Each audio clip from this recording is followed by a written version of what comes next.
So good morning guys. तो चलिए start करते हैं आज के यानी कि 27 नवंबर के इंपॉर्टेंट करंट अफेयर्स को। देखिए पहला प्रश्न क्या है। अभी हाल ही में contested lands India China and the boundary dispute नाम की बुक को किसने लिखा है? तो आंसर होगा मरूफ रजा ने। तो पूर्व सेना अधिकारी है मरूफ रजा। इन्होंने ये नई बुक लिखी है जिसका नाम है contested lands India China and the boundary dispute. ये जो बुक है ये तिब्बत और चीन के साथ भारत की सीमा निर्माण के इतिहास को दर्शाती है। अच्छा, इनकी और कुछ फेमस बुक्स हैं जैसे कि कश्मीर अनटोल्ड स्टोरी, शौर्य गाथा, भारत के वीर सेनानी इत्यादि। बाकी Abhijit Banerjee cooking to save your life नाम से बुक लिखी। स्मृति ईरानी लाल सलाम ये इनका पहला नॉवल है। गुलजार की बात करेंगे, actually I meet them a memoir नाम से इन्होंने बुक लिखी थी। तो ये भी ध्यान रखना। बढ़ते आगे। फिर बताइए अभी हाल ही में इंटरपोल कार्यकारी पैनल में एशियाई प्रतिनिधि के रूप में किसे चुना गया? तो आंसर होगा प्रवीण सिन्हा को। तो सीबीआई के स्पेशल डायरेक्टर प्रवीण सिन्हा को इंटरपोल की कार्यकारी समिति में एक एशियाई प्रतिनिधि के रूप में चुना गया है। इंटरपोल की बात करें तो यह अंतर्राष्ट्रीय संगठित अपराधों, आतंकवाद और साइबर अपराधों की बढ़ती संख्या से निपटने के लिए एक प्रमुख निकाय है। इसकी फुल फॉर्म क्या होती है? इंटरनेशनल क्रिमिनल पुलिस ऑर्गेनाइजेशन, जिसका हेडक्वार्टर मिलेगा लियोन फ्रांस में। इसके प्रेसिडेंट कौन है? अहमद नसीर अल रईसी। और आपको बता दूं 2021 में इंटरपोल के जो 89th मीटिंग हुई कहाँ पे हुई? टर्की में। और अगले साल 2022 में जो इसकी 90th महासभा होगी, मीटिंग होगी, वो इंडिया में होगी। बाकी एसएन प्रधान अभी नारकोटिक्स कंट्रोल ब्यूरो के डायरेक्टर जनरल बने थे ये। शीलवर्धन सिंह सीआईएसएफ यानी कि सेंट्रल इंडस्ट्रियल सिक्योरिटी फोर्स के हेड बने। और अरुण चावला ये फिक्की के डायरेक्टर जनरल बने थे। तो ये नाम भी आपने सुने होंगे, करंट अफेयर्स के ही हैं ये नाम, ध्यान रखना इनको भी। बढ़ते आगे। और हाँ गाइस, देखिए इंडिया के टॉप बैंक एडुकेटर्स एक बार फिर अनअकैडमी पर आपके लिए ला रहे हैं ढेर सारी फ्री क्लासेस। तो अनअकैडमी की हर क्लास कंडक्ट की जाती है आपके बैंक की हर परीक्षा की तैयारी को और भी ज्यादा मजबूत करने के लिए। और ये सारी फ्री क्लासेस आपको मिलेंगे अनअकैडमी पर, जहां पर आप अपने फेवरेट टीचर के साथ अपने घर से अपने पर्सनल शेड्यूल के हिसाब से पढ़ सकते हैं। और अनअकैडमी की हर क्लास आप लाइव नहीं तो बाद में रिकॉर्डेड सेशन के द्वारा भी अटेंड कर सकते हैं। और अगर आप चाहें तो क्लास को डाउनलोड करके ऑफलाइन भी देख सकते हैं। और आप लाइव क्लास में आस्क अ डाउट फीचर के द्वारा टीचर से अपने डाउट भी क्लियर करवा सकते हैं। और आप लाइव क्विजेज और टेस्ट सेशन भी अटेंड कर सकते हैं, जहां पर आपको अपनी लाइव रैंकिंग भी देखने को मिलेगी। और अनअकैडमी पर टोटल 12 भाषाओं में क्लासेस कंडक्ट होती है। तो आप अपनी फेवरेट भाषा में क्लास अटेंड कर सकते हैं। आप अपने टीचर के साथ इंटरेक्ट कर सकते हैं, लाइव पोल में पार्ट ले सकते हैं। और ये सभी फीचर आपको मिलेंगे एक ही प्लेटफॉर्म पर, एक ही सब्सक्रिप्शन के साथ। तो आज ही सब्सक्राइब करें अनअकैडमी पर और इन सभी बेनिफिट्स का लाभ उठाइए। और हाँ देखिए, अगर आप मेरा कोड जो कि है क्रेक एग्जाम 10 यूज करते हैं तो आपको एडिशनल 10% का इंस्टेंट डिस्काउंट भी मिलता है। तो आपको इन सभी क्लासेस के जो लिंक हैं वो नीचे डिस्क्रिप्शन में मिल जाएंगे। तो वहां जाकर के आप इन सबका बेनिफिट उठा सकते हैं। अभी हम बढ़ते हैं। फिर बताइए अभी हाल ही में बिग बैश लीग में शतक लगाने वाली पहली भारतीय महिला कौन बन गई? तो आंसर होगा स्मृति मंदाना। तो अभी स्मृति मंदाना ने नया रिकॉर्ड बनाया है। वे महिला बिग बैश लीग में शतक लगाने वाली पहली भारतीय महिला खिलाड़ी बन गई हैं। अच्छा, इनके अलावा भारतीय महिला T20 टीम की जो कप्तान है हरमनप्रीत कौर, वो इस बिग बैश लीग की प्लेयर ऑफ द टूर्नामेंट चुनी गई। और वे ये अवार्ड पाने वाली, ये खिताब पाने वाली पहली भारतीय खिलाड़ी बन गई हैं। देखो स्मृति मंदाना से आपको याद भी होगा, अभी पिंक बॉल क्रिकेट में टेस्ट शतक बनाने वाली पहली भारतीय महिला बनी थी ये। बाकी अंतर्राष्ट्रीय क्रिकेट में 10,000 रन बनाने वाली पहली भारतीय महिला क्रिकेटर बनी थी कौन? मिताली राज। और सभी फॉर्मेट में डेब्यू करने वाली सबसे युवा भारतीय क्रिकेटर कौन बनी थी? शेफाली वर्मा बनी थी। उसके अलावा एक दिवसीय शतक बनाने वाली दुनिया की सबसे कम उम्र की खिलाड़ी कौन बनी थी? एमी हंटर, ये आयरलैंड की है। और अगर पूछा जाए कि 100वें टेस्ट मैच में 200 रन बनाने वाले विश्व के एकमात्र बल्लेबाज कौन बने, तो आंसर होगा जो रूट, इंग्लैंड के हैं ये। चलो बताओ अभी आईसीसी क्रिकेट समिति के अध्यक्ष कौन बने? सौरव गांगुली। और राहुल द्रविड़ से तो आप जानते ही हो, रवि शास्त्री के बाद भारतीय क्रिकेट टीम के मुख्य कोच चुने गए ये। और अभी नेशनल क्रिकेट एकेडमी के मुख्य कोच कौन बने? वीवीएस लक्ष्मण। याद रखना, 2025 में जो चैंपियंस ट्रॉफी होगी कहाँ पे होगी? पाकिस्तान में। 2024 में T20 वर्ल्ड कप ये यूएसए और वेस्ट इंडीज़ में होगा। और 2021 में अभी जो T20 वर्ल्ड कप हुआ था उसको जीत लिया ऑस्ट्रेलिया ने न्यूजीलैंड को हरा करके। अगले साल जो आईपीएल होगा वो भी भारत में होगा। बढ़ते हैं आगे।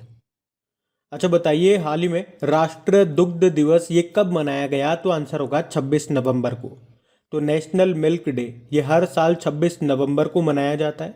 26 नवंबर को डॉक्टर वर्गीस कुरियन की जयंती होती है, उसी दिन ये मनाया जाता है। इस साल उनकी 100वीं जयंती मनाई गई।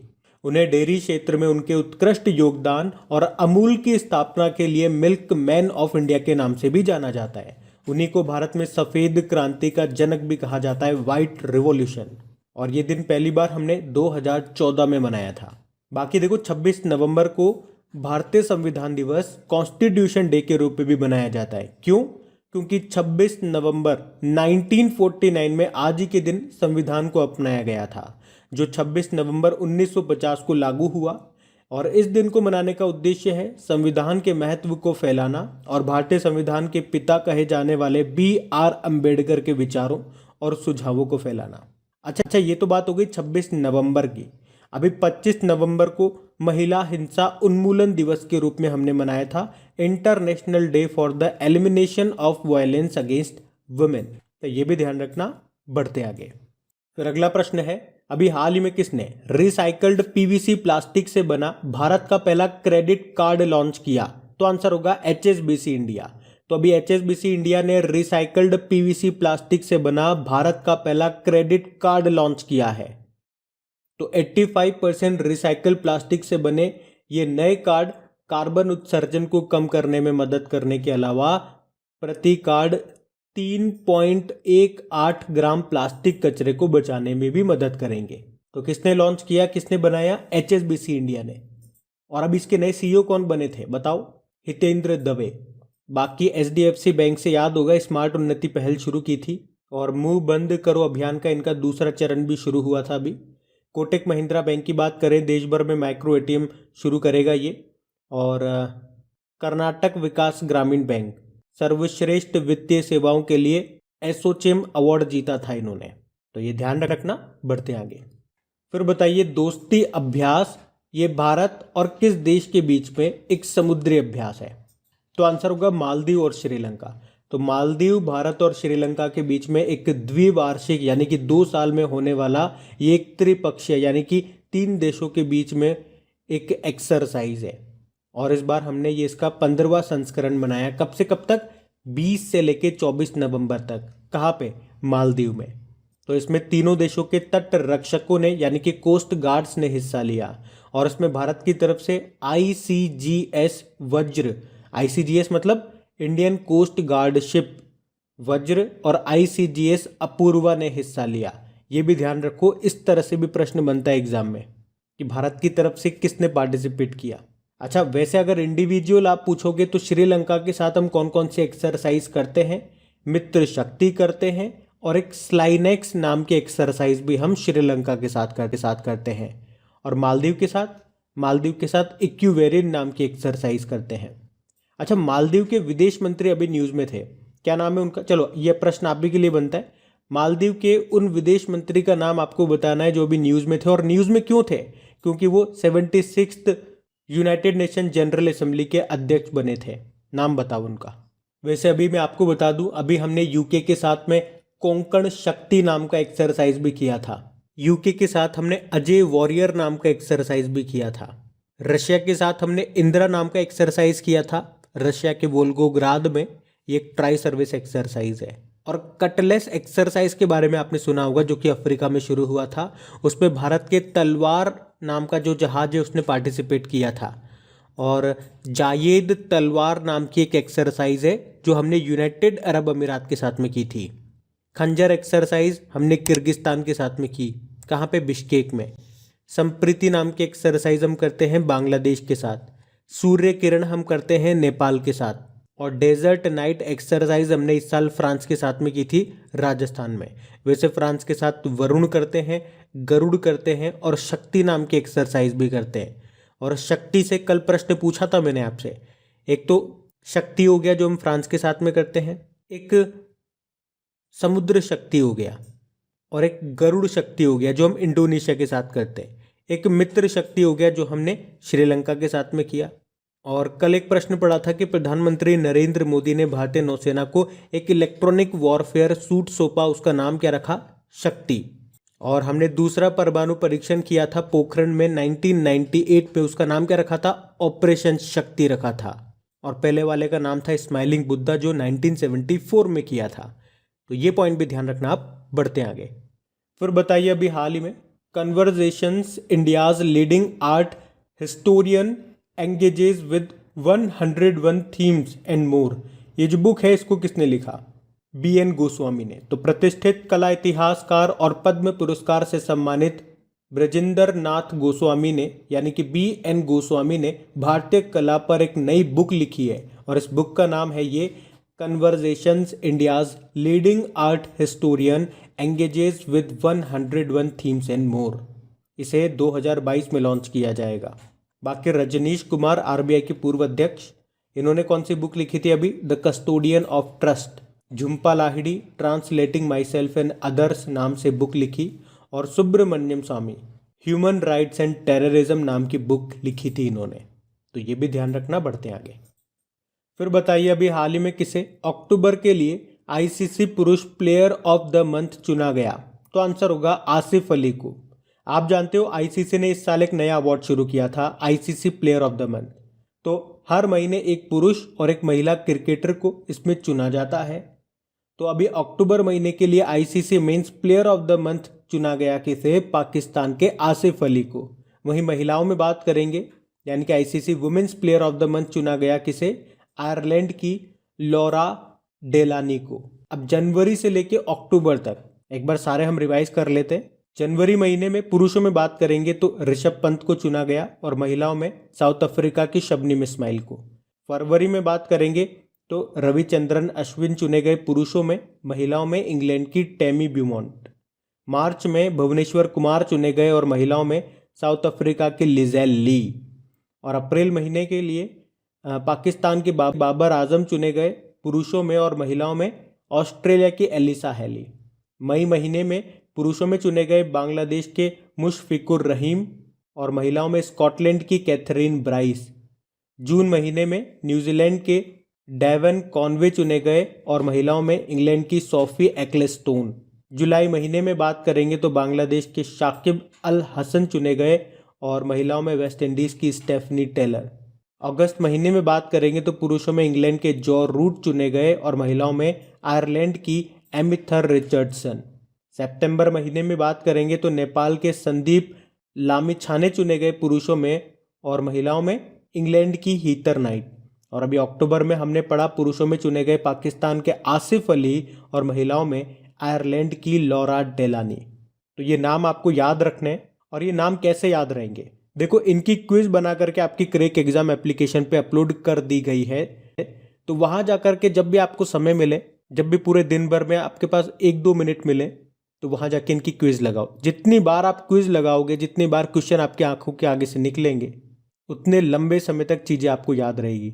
अब आप ही सोचो ना, एक ही क्वेश्चन को अगर आप 10 बार लगा लोगे तो 10 में से कम एक बार तो आप सही करोगे। फिर उसके बाद 11वीं बार लगाओगे तो भी सही करोगे, 12वीं बार लगाओगे तो भी सही करोगे। तो जितनी बार क्वेश्चंस आपके आंखों के आगे से निकलेंगे, उतनी बार वो चीज़ें आपको याद रहेंगी। तो क्विज लगाओ। क्रैक एग्जाम एप्लीकेशन इंस्टॉल नहीं करा तो कर लेना, लिंक आपको नीचे डिस्क्रिप्शन में मिल जाएगा। वहाँ पे और भी टॉपिक वाइज करंट अफेयर्स आपको मिल जाएगी। अवार्ड्स हो गए, GI टैग्स हो गए, अपॉइंटमेंट्स हो गए, मिलिट्री एक्सरसाइजेज होगी, वहाँ जाके देखना, सब कुछ आपको वहाँ मिलेगा। बाकी ICC की बात कर लें तो स्थापना होती है 1909 में, और हेडक्वार्टर दुबई UAE में है। और अभी इसके नए CEO बन गए। क्या नाम है उनका? जियोफ डिस। और इसके चेयरमैन कौन है? ग्रेग बार्कले हैं, न्यूजीलैंड के। तो ये भी ध्यान रखना। बढ़ते हैं आगे। अच्छा, फिर बताइए अभी हाल ही में किसने राष्ट्रीय नेत्रहीन क्रिकेट टूर्नामेंट को जीत लिया? तो आंसर होगा आंध्र प्रदेश। तो अभी 25 नवंबर को नई दिल्ली के अरुण जेटली क्रिकेट स्टेडियम में नेत्रहीनों के लिए राष्ट्रीय T20 क्रिकेट टूर्नामेंट, इसे आंध्र प्रदेश ने जीत लिया। आंध्र प्रदेश ने किसको हराया? कर्नाटक को। और इसी तरह से अभी आपको याद होगा सैयद मुश्ताक अली ट्रॉफी के बारे में, कर्नाटक को हरा के उसे जीत लिया था किसने? तमिलनाडु ने। और विजय हजारे ट्रॉफी ये मुंबई ने जीत ली यूपी को हरा करके। तो याद रखना, राष्ट्रीय नेत्रहीन क्रिकेट टूर्नामेंट को जीत लिया किसने? आंध्र प्रदेश ने कर्नाटक को हरा करके। बढ़ते हैं आगे। फिर बताइए, अभी हाल ही में प्रधानमंत्री गरीब कल्याण अन्न योजना को किस माह तक बढ़ा दिया गया? तो आंसर होगा मार्च 2022। तो अभी प्रधानमंत्री नरेंद्र मोदी की अध्यक्षता में केंद्रीय मंत्रिमंडल ने प्रधानमंत्री गरीब कल्याण अन्न योजना के विस्तार को और अगले 4 महीने के लिए मंजूरी दे दी है। अब ये मतलब दिसंबर 2021 से मार्च 2022 तक चालू रहेगी। वैसे ये शुरू कब हुई थी? जब कोविड-19 आया था और लॉकडाउन लगा था, तब अप्रैल 2020 में इसे शुरू किया गया था। इसमें क्या होता है? प्रति व्यक्ति हर महीने 5 किलो का अनाज दिया जाता है। अभी वैसे ये नवंबर 2021 में समाप्त होनी थी, लेकिन अभी से 4 महीने के लिए और बढ़ा दिया गया, तो ये ध्यान रखना। चलो आप तो ये बताओ, उज्ज्वला योजना का संबंध किससे है? एलपीजी गैस से है। अभी उज्ज्वला योजना 2.0 भी शुरू हुई उत्तर प्रदेश के महोबा से। कब? अभी 10 अगस्त 2021 को। और प्रधानमंत्री आत्मनिर्भर स्वास्थ्य भारत योजना कहाँ से शुरू हुई? उत्तर प्रदेश के वाराणसी से। बाकी ग्राम उजाला योजना ये शुरू होती है आरा बिहार से। इसमें एलईडी बल्ब उपलब्ध कराए गए। और देखो, अन्न की बात है ना, तो आपको याद होगा यूनाइटेड नेशन ने अभी किस वर्ष को मोटे अनाज का वर्ष घोषित किया था? ईयर ऑफ मिलेट्स 2023 को। तो ये भी याद होना चाहिए आपको। बढ़ते हैं आगे। फिर बताइए, अभी हाल ही में दुनिया की सबसे उम्रदराज महिला का निधन हो गया। क्या नाम बताइए उनका? फ्रांसिस्का सुनानो। तो दुनिया की सबसे उम्रदराज महिला थी ये फ्रांसिस्का सुनानो। इनका भी 124 साल की उम्र में निधन हो गया। और वे आखिरी जीवित महिला थी जिनका जन्म 19वीं शताब्दी में हुआ था। तो ये प्रश्न भी इंपॉर्टेंट हो जाता है। अच्छा, ये किस देश की थी? फिलीपींस की। उन्हें प्यार से लोला के नाम से जाना जाता था। दुनिया की सबसे उम्रदराज महिला थी ये। तो ये ध्यान रखना नाम, फ्रांसिस्का सुनानो, फ्रांसिस्का सुसानो। बढ़ते आगे। फिर बताइए, अभी हाल ही में प्रधानमंत्री नरेंद्र मोदी ने किस राज्य में जेवर अंतर्राष्ट्रीय हवाई अड्डे की आधारशिला रखी? तो आंसर होगा उत्तर प्रदेश। तो अभी प्रधानमंत्री नरेंद्र मोदी ने उत्तर प्रदेश के जेवर में नोएडा इंटरनेशनल एयरपोर्ट की आधारशिला रखी है। ये जो जेवर हवाई अड्डा है, ये दिल्ली राष्ट्रीय राजधानी क्षेत्र यानी कि एनसीआर में दूसरा अंतर्राष्ट्रीय हवाई अड्डा है। और वैसे बात करोगे उत्तर प्रदेश का, ये 5वां इंटरनेशनल एयरपोर्ट है। तो अब आप देखो, उत्तर प्रदेश अब भारत में सबसे ज़्यादा इंटरनेशनल एयरपोर्ट वाला राज्य बन गया है। और इस एयरपोर्ट को कौन बना रहा है? तो ज्यूरिख एयरपोर्ट इंटरनेशनल एजी इसको बना रहा है। और ये शायद 2024 तक बन करके शुरू भी हो जाएगा। और एक बार शुरू होने के बाद ये भारत का सबसे बड़ा हवाई अड्डा और देश का पहला शुद्ध शून्य उत्सर्जन हवाई अड्डा भी होगा। अब बात उत्तर प्रदेश की है, तो ये रहा मैप में यूपी। देखो, इसकी कैपिटल लखनऊ है, जो कि गोमती नदी के किनारे स्थित है। लखनऊ ये निर्वाचन क्षेत्र कॉन्स्टिट्यूएंट है हमारे रक्षा मंत्री राजनाथ सिंह का। मुख्यमंत्री कौन है? योगी आदित्यनाथ हैं। गवर्नर है कौन? अभी उत्तर प्रदेश ने मातृभूमि योजना शुरू की थी। उत्तर प्रदेश के मेरठ में राज्य का पहला खेल यूनिवर्सिटी खुलेगा, जिसका नाम मेजर ध्यानचंद के नाम पर होगा। और मेरठ में ही देश का पहला जानवरों का युद्ध स्मारक भी खुलेगा, याद रखना ये। यहीं पे ही राष्ट्रीय स्वास्थ्य सेवक अभियान शुरू हुआ था। और मुख्यमंत्री बाल सेवा योजना यहाँ पे शुरू हुई थी। उत्तर प्रदेश ने 2021 का ई पंचायत पुरस्कार भी जीता था। और बताओ, भारत के किस नगर निगम ने देश में पहला ग्रीन बॉन्ड जारी किया? तो गाजियाबाद नगर निगम। यहीं पे ही अनूठी उपहार योजना शुरू हुई थी। सस्ती किराया आवास योजना यहाँ पे शुरू हुई। उत्तर प्रदेश के झांसी में पहली बार स्ट्रॉबेरी महोत्सव मनाया गया। उत्तर प्रदेश के लखनऊ में गुड़ महोत्सव, या उसे आप कह दीजिए जयगिरी महोत्सव मनाया गया। उत्तर प्रदेश के सिद्धार्थ नगर में काला नमक चावल महोत्सव मनाया गया। और उत्तर प्रदेश के कुशीनगर में केला महोत्सव मनाया गया था। उत्तर प्रदेश ने भारत का पहला एफपीओ पोर्टल लॉन्च किया था। एफपीओ मतलब फार्मर प्रोड्यूसर ऑर्गेनाइजेशन। यहीं पे ही आत्मनिर्भर कृषक समन्वित विकास योजना शुरू होती है। भूगर्भ जल पोर्टल यहाँ पे शुरू हुआ था। और अल्ट्रावायलेट किरणों से कोच को सैनिटाइज करने वाली पहली मेट्रो सेवा बनी थी लखनऊ मेट्रो। अभ्युदय योजना यहाँ पे शुरू की गई थी। तो इस तरह से सारे इंपॉर्टेंट करंट अफेयर से मैंने आपको पॉइंट्स रिवाइज करवाए, ध्यान रखना। अब बात करेंगे कल के वीडियो में पूछे गए प्रश्न के उत्तर की। तो क्या प्रश्न पूछा था कि 2025 में जो एशियाई युवा पैरा गेम्स होंगे ये कहाँ पे होंगे? तो आंसर होगा उज्बेकिस्तान में। आप सभी ने प्रश्न का बिल्कुल सही उत्तर दिया है। और गाइज, अगर सेशन अच्छा लगा हो, हेल्पफुल लगा हो, तो प्लीज़ वीडियो को लाइक करके शेयर ज़रूर कीजिएगा। जो भी आपका स्टडी ग्रुप हो गया वहाँ पे एक बार वीडियो के लिंक को शेयर ज़रूर कर देना। और अब जाइए इन सभी क्वेश्चन के अच्छे से प्रैक्टिस कर लीजिए, इनका टेस्ट लगा लीजिए। टेस्ट मिलेगा आपको क्रैक एग्जाम एप्लीकेशन पे, वहीं पे आपको इसकी PDF भी मिल जाएगी। तो जाइए अच्छे से प्रैक्टिस कीजिए, पढ़ते रहिए, रिवीजन करते रहिए और खुश रहिए। Thank you.